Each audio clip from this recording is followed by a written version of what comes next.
ہم بات کریں گے حساب و کتاب کی.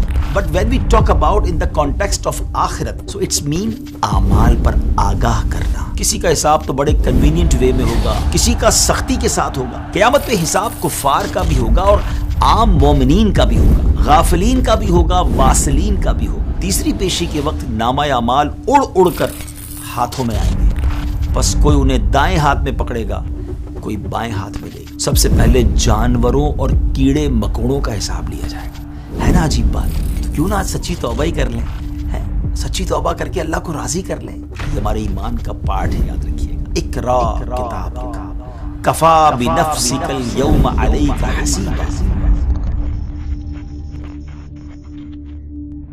السلام علیکم ورحمۃ اللہ وبرکاتہ. ناظرین کیسے ہیں آپ؟ سب ٹھیک ہیں؟ آپ کو ہماری ویب سیریز قیامت کے بعد میں خوش آمدید کہتے ہیں، آفٹر ججمنٹ ڈے. آج کی ایپیسوڈ میں ہم بڑی دلچسپ معلومات حاصل کریں گے، بڑی کمال کی چیزیں معلوم ہوں گی، اور ہم بات کریں گے حساب و کتاب کی. جی ہاں، آن دا ڈے آف ججمنٹ حساب و کتاب ہوگا، اکاؤنٹیبلٹی ہوگی. وہ کیسے ہوگا؟ وہ بک آف ڈیڈ کیسے حساب کتاب ہوں گی، وہ سب آپ کو انشاءاللہ بتائیں گے. What is the meaning? حساب کا کیا معنی ہے؟ شمار یعنی کاؤنٹ کرنا. But when we talk about in the context of آخرت for hereafter, so it's mean, اس کا معنی کیا بنے گا؟ اللہ تعالیٰ کا لوگوں کو محشر سے جنت یا دوزخ کی طرف بھیجنے سے پہلے ان کے اعمال پر آگاہ کرنا. آخرت میں ہونے والا حساب حق ہے. اب ہمارا عقیدہ کیا ہونا چاہیے؟ غور سے سن لیجیے. آخرت میں ہونے والا حساب حق ہے، یعنی آخرت میں یہ حساب لازمی ہوگا. اس پر عقیدہ رکھنا ہمارے ایمان کا پارٹ ہے. یہ عقیدہ قرآن مجید، سنت اور اجماع سے ثابت ہے. اور یہ بھی یاد رہے کہ مومن، کافر، انسان اور جنات سب کا حساب ہوگا، سوائے ان کا جن کی ایکسیپشنز، یعنی جن کی جو استثناء ہیں. احادیث مبارکہ میں جن کے بارے میں استثناءات آ گئی ہیں. یہ عقیدہ رکھنا کہ آخرت میں کوئی حساب کتاب نہیں ہوگا، یہ دائرہ اسلام سے خارج کرنے والا عقیدہ ہے. یہ ہمارے ایمان کا پارٹ ہے، یاد رکھیے گا. سب سے پہلے اس پر بات کرتے ہیں کہ اس حساب کی کیفیت کیسی ہوگی. کیا خاص بندوں سے بھی حساب ہوگا؟ عام مسلمان کا حساب کیسے ہوگا؟ اور غیر مسلموں کے ساتھ، نان بلیورز کے ساتھ کیا معاملہ ہوگا؟ یہ بات یاد رکھیں کہ ہر ایک شخص کے حساب کی کیفیت ڈیفرنٹ ہوگی، مختلف ہوگی. کسی کا حساب تو بڑے کنوینئنٹ وے میں ہوگا، آسانی سے ہو جائے گا. کسی کا سختی کے ساتھ ہوگا.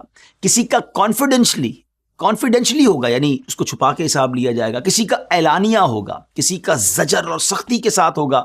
تو کسی کا فضل کے ساتھ حساب کیا جائے گا، اس کے ساتھ عدل کیا جائے گا. حضرات انبیاء کرام علیہ الصلوۃ والسلام سے ان کے اپنے اعمال و تبلیغ کے متعلق کوئی سوال نہیں ہوگا. ان سے سوال ان کی امتوں کے متعلق ہوگا کہ انہوں نے کیا عقائد و اعمال اختیار کیے، تمہاری قوموں نے تمہارے ساتھ کیا برتاؤ کیا، تمہاری اطاعت کی یا مخالفت کی. ان انبیاء کی شان تو بہت بلند و بالا ہے. ان کے بعض خادموں کا بھی حساب و کتاب نہیں ہوگا. سبحان اللہ. قیامت پہ حساب کفار کا بھی ہوگا اور عام مومنین کا بھی ہوگا. مومنوں میں گناہ گاروں کا بھی حساب ہوگا، صالحین کا بھی ہوگا، غافلین کا بھی ہوگا، واصلین کا بھی ہوگا. مگر حساب کے انداز میں فرق ہوگا، ڈفرنٹ طریقے سے. یہ سمجھے کہ ان کا الگ الگ پروٹوکول ہوگا. کفار کا حساب انہیں رسوا کرنے کے لیے ہوگا، مومنوں کا حساب ان کی عزت بڑھانے کے لیے ہوگا. دیکھیں نا، کسی کی رپورٹ اناؤنس ہو، اس کو پتا ہے کہ میرے بہت شاندار نمبر ہیں اور میں جناب بڑے اچھے نمبروں سے پاس ہوا ہوں، یا میں پوزیشن ہولڈر ہوں، تو وہ چاہتا ہے میری رپورٹ کا اناؤنسمنٹ ہو. تو کیا خوبصورت جملہ ہم نے سنا کہ مومنوں کا حساب ان کی عزت بڑھانے کے لیے ہوگا. اس لیے مومنوں کے گناہوں کا حساب خفیہ ہوگا اور نیکیوں کا حساب اعلانیہ ہوگا. کفار کے منہ کالے ہوں گے اور مومنوں کے چہرے روشن ہوں گے. کیا شان ہے میرے رب کی. ناظرین، یہ حساب و کتاب ایسا ہے کہ اس پر گواہ بھی پیش ہوں گے، اور وہ گواہ اعمال لکھنے والے فرشتے ہیں، وہ اینجلز جو ہمارے ساتھ ہوتے ہیں اور ہمارے اعمال لکھتے ہیں. اللہ تعالیٰ آخر میں خود بھی بندوں کو ان کے اعمال بتائے گا کہ تم نے یہ کیا تھا. میدان محشر کے حساب اور قبر کے سوالوں میں فرق ہے. قبر میں صرف 3 سوال ہوں گے، مگر حشر میں جیسا بندہ ویسا اس کا حساب. اللہ کریم ہم سب کو بے حساب بخش دے. یاد رہے کہ قیامت کے دن اللہ کے حضور لوگ 3 بار پیش ہوں گے. پہلی 2 پیشیوں میں لوگ حجت پیش کریں گے. یہ لوگ اللہ کے دشمن ہوں گے، دشمنان خدا ہوں گے. وہ اس لیے جھگڑیں گے کہ وہ اپنے رب کو پہچانیں گے ہی نہیں. ان کے خیال میں وہ اپنے رب سے جھگڑ کر نجات پا لیں گے اور ان کی دلیل اور بات مان لی جائے گی. حالانکہ ایسا نہیں ہوگا، انہیں جہنم میں ڈال دیا جائے گا. تیسری پیشی کے وقت نامہ اعمال اڑ اڑ کر ہاتھوں میں آئیں گے، بس کوئی انہیں دائیں ہاتھ میں پکڑے گا، کوئی بائیں ہاتھ میں لے گا. یہ پیشی مسلمانوں کی ہوگی اور یہ سب سے بڑی پیشی ہوگی۔ یہاں ہو سکتا ہے کسی کے ذہن میں یہ بات آئے کہ نامہ اعمال کہاں محفوظ تھے جو اب ہوا میں اڑ کر بندوں تک پہنچے ہیں؟ تو اس کا جواب یہ ہے کہ سرور عالم صلی اللہ تعالیٰ علیہ وسلم نے فرمایا تمام اعمال نامے عرش کے نیچے ہیں۔ جب قیامت کا دن ہوگا تو اللہ پاک ایک ہوا بھیجے گا جو اعمال ناموں کو اڑا کر کسی کے دائیں اور کسی کے بائیں ہاتھ میں پہنچا دے گی، اور نامہ اعمال کی پہلی لائن یا آپ ہیڈنگ کہہ لیں، تحریر کیا ہوگی؟ فرسٹ لائن، اقرا کتابک کفا بنفسک الیوم علیک حسیبا۔ فرمایا جائے گا کہ اپنے نامہ اعمال پڑھ، آج اپنے متعلق حساب کرنے کے لیے تو خود ہی کافی ہے۔ اس روز وہ شخص بھی پڑھے گا جسے دنیا میں پڑھنا نہیں آتا تھا، یعنی جو شخص دنیا میں جاہل تھا، پڑھنا لکھنا نہیں جانتا تھا، وہ بھی پڑھ لے گا۔ نامہ اعمال ملتے وقت لوگوں کی بڑی عجیب کیفیات ہوں گی ناظرین۔ ایک شخص کو اس کا کھلا ہوا نامہ اعمال دیا جائے گا تو وہ عرض کرے گا، اے میرے رب، میری فلاں نیکیاں جو میں نے کی تھی کہاں گئیں؟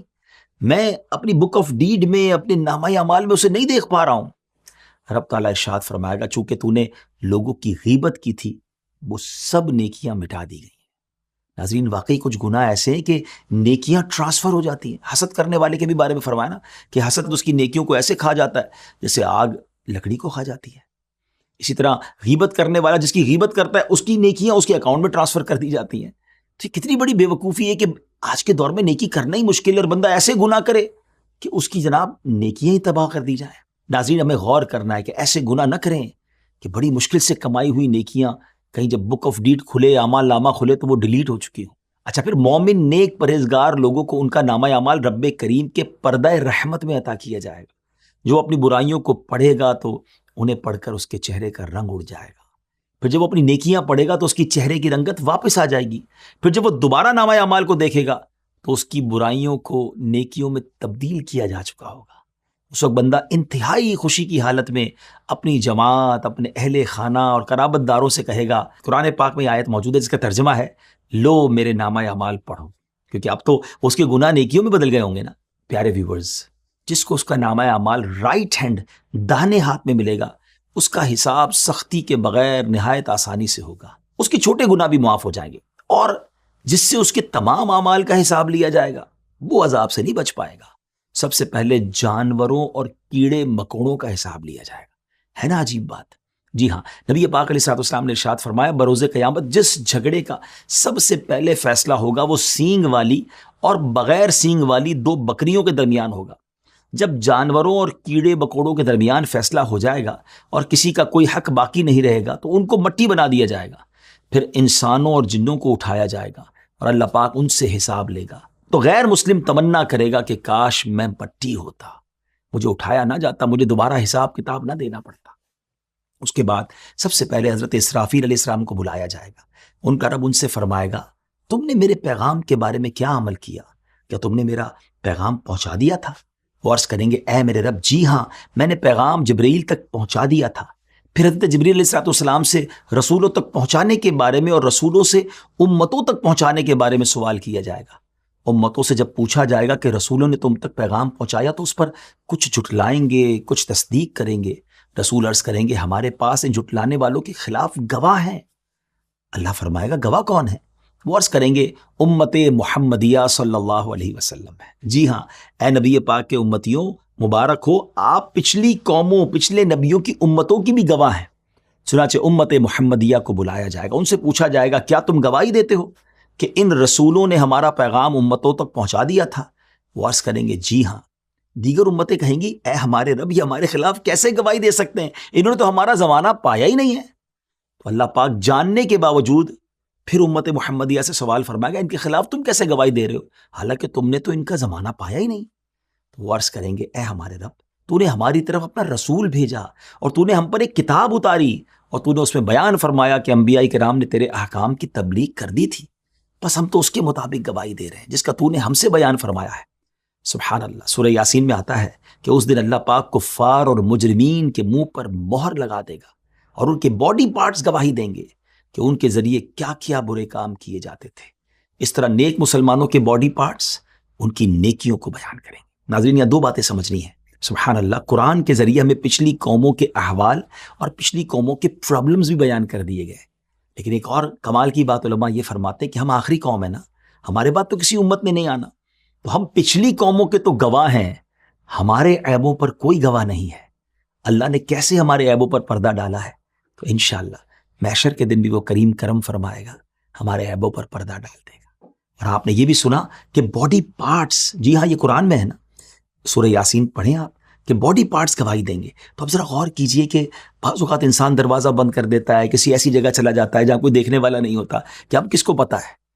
اینجلز، حساب کتاب لکھنے والے فرشتے ہمارے ساتھ ہی ہیں، وہ اعمال لکھ رہے ہیں، وہ بھی گواہ ہیں، ہمارے باڈی پارٹس بھی گواہ ہیں۔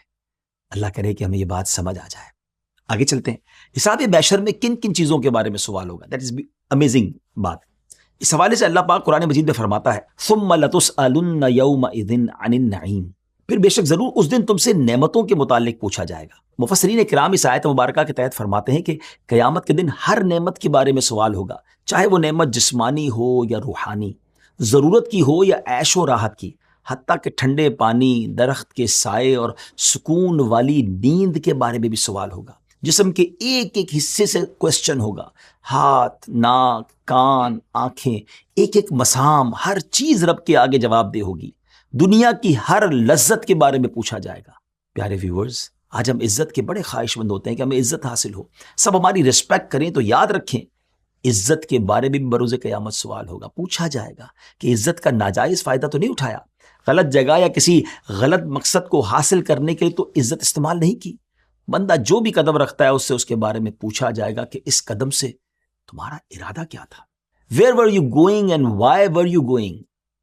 لوگوں کے سامنے خطاب کرنے والے، اسپیچز دینے والے اسپیکرز کو بھی احتیاط کا دامن نہیں چھوڑنا چاہیے، کیونکہ ان کے منہ سے نکلنے والے ایک ایک لفظ کے بارے میں سوال ہوگا۔ سب سے پہلا سوال قیامت کے دن بندے سے اس کی نماز کے بارے میں پوچھا جائے گا، تو قبول ہو گئی تو پھر باقی اعمال دیکھے جائیں گے، اور اگر نماز قبول نہ ہوئی تو پھر اس کے کسی عمل کو دیکھا تک نہیں جائے گا۔ اب وہ لوگ جو نماز پڑھتے نہیں ہیں، غور کر لیجئے، پہلا question on the day of judgment, جب حساب شروع ہوگا تو نماز کی بات ہوگی۔ اتنا امپورٹنٹ ہے نماز پڑھنا۔ رسول پاک علیہ الصلوۃ والسلام حضرت ابوبکر صدیق رضی اللہ تعالیٰ عنہ اور حضرت عمر رضی اللہ تعالیٰ عنہ کے ساتھ ایک انصاری صحابی کے باغ میں تشریف لے گئے اور اس سے فرمایا ہمیں تازہ کھجوریں کھلاؤ۔ باغ کا جو مالک تھا وہ کھجوروں کے خوشے لا کر اس نے پیش کر دیے۔ آپ اور صحابہ کرام نے اس میں سے کھایا، پھر آپ نے ٹھنڈا پانی منگوا کر پیا اور ارشاد فرمایا تم سے اس کھانے اور پینے کے بارے میں بروز قیامت ضرور سوال ہوگا۔ صحابہ کرام نے عرض کی یا رسول اللہ صلی اللہ تعالیٰ علیہ وسلم، قیامت کے دن ہم سے اس کے بارے میں بھی سوال ہوگا؟ ارشاد فرمایا ہاں، سوائے 3 چیزوں کے، وہ کپڑا جس کے ذریعے بندہ پردے کے مقام کو چھپائے، روٹی کا ٹکڑا جس سے بندہ اپنی بھوک دور کرے، اور وہ کھو یعنی وہ ضرورت کا گھر جس میں داخل ہو کر وہ سردی گرمی سے بچ سکے۔ قیامت کے دن سب سے سخت حساب صحت مند فارغ شخص کا ہوگا۔ اس طرح جس شخص کا مال زیادہ ہوگا اس کا حساب بھی اتنا ہی زیادہ ہوگا۔ یہ غور کرنا ہے بات۔ ناظرین، میں ایک روایت سناتا ہوں آپ کو۔ یہاں بہت سارے لوگ ایسے سن رہے ہوں گے مجھے، جو بیچارے جن کے پاس مال کم ہوتا ہے یا بعض اوقات دنیا کی نعمتیں کم ہوتی ہیں تو افسردہ ہو جاتے ہیں، شکوے کر رہے ہوتے ہیں۔ وہ روایت کا مضمون یہ ہے کہ جو اللہ کے تھوڑے دیے پر راضی ہو جاتا ہے، اللہ بھی اس کے تھوڑے عمل پر راضی ہو جائے گا۔ یقین کریں، میں جب اس روایت کو پڑھتا ہوں کیفیت ہی اور ہو جاتی ہے کہ اگر آپ کو اللہ نے دنیا میں تھوڑا دیا اور اگر آپ صبر کر جائیں نا تو سبحان اللہ یہ سودا مہنگا نہیں ہے، کیونکہ وہاں آپ کے تھوڑے عمل بھی قبول کر لیے جائیں گے۔ اب اس کے اپوزٹ وہ لوگ سوچیں جن کو اللہ نے دنیا میں زیادہ دیا ہے، اگر ان سے قیامت کے دن زیادہ عمل مانگ لیا تو کہاں سے لائیں گے؟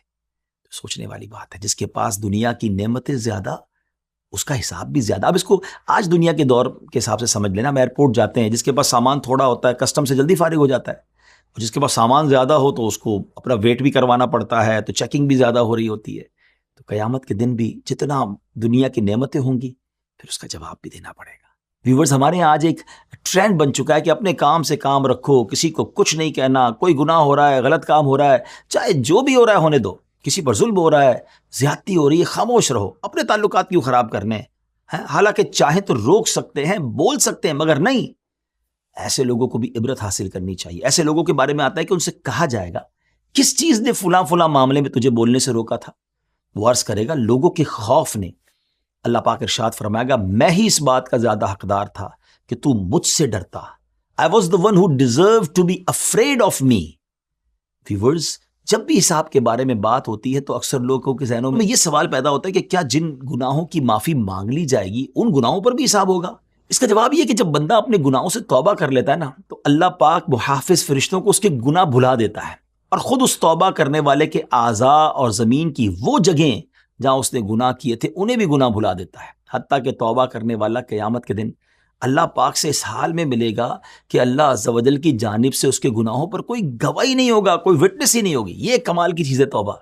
ایک حدیث سناتا ہوں آپ کو، نبی پاک علیہ الصلوۃ والسلام فرماتے ہیں التائب من الذنب کمن لا ذنب لہ، گناہوں سے توبہ کرنے والا ایسا ہے جیسا اس نے گناہ کیا ہی نہیں۔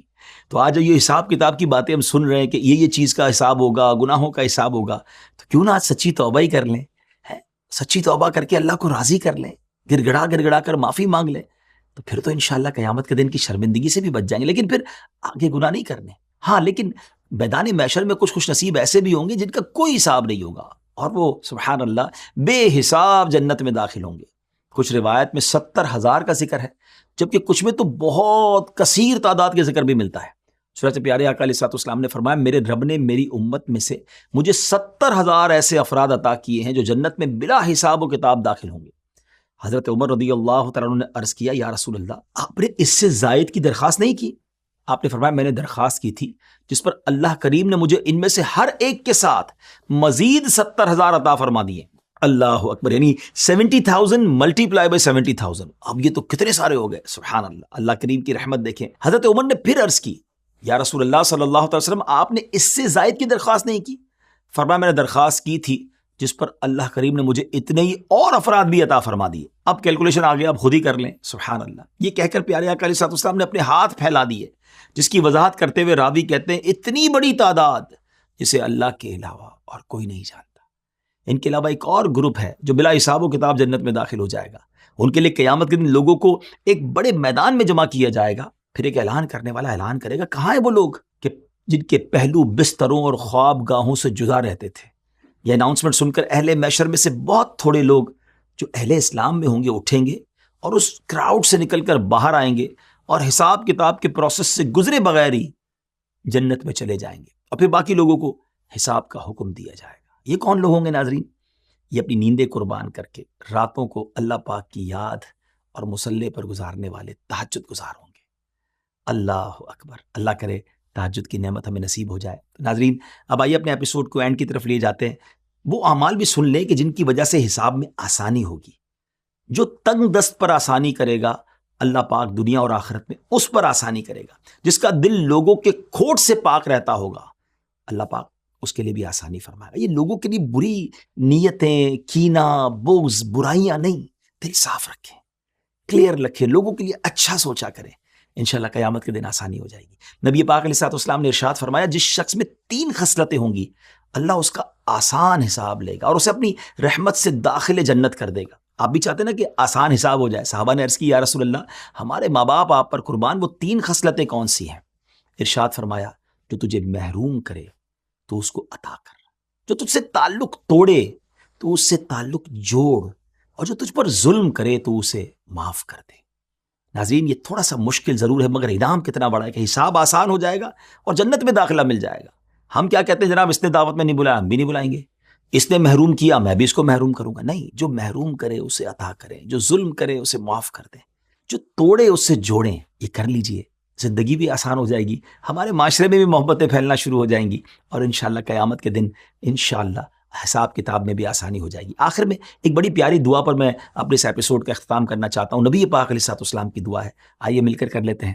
اللہم ربنا حاسبنی حسابا یسیرا، اے رب کریم ہمارا حساب آسان کر دے، آمین بجاہ النبی الامین۔ اگلے پروگرام میں کچھ اور قیامت کے بعد کے معاملات سنیں گے۔ اپنی دعاؤں میں یاد رکھیے گا، ہمارے چینل کو سبسکرائب بھی کر دیں، اس ایپیسوڈ کو شیئر بھی کر دیں تاکہ نیکی کی دعوت آگے بڑھتی رہے۔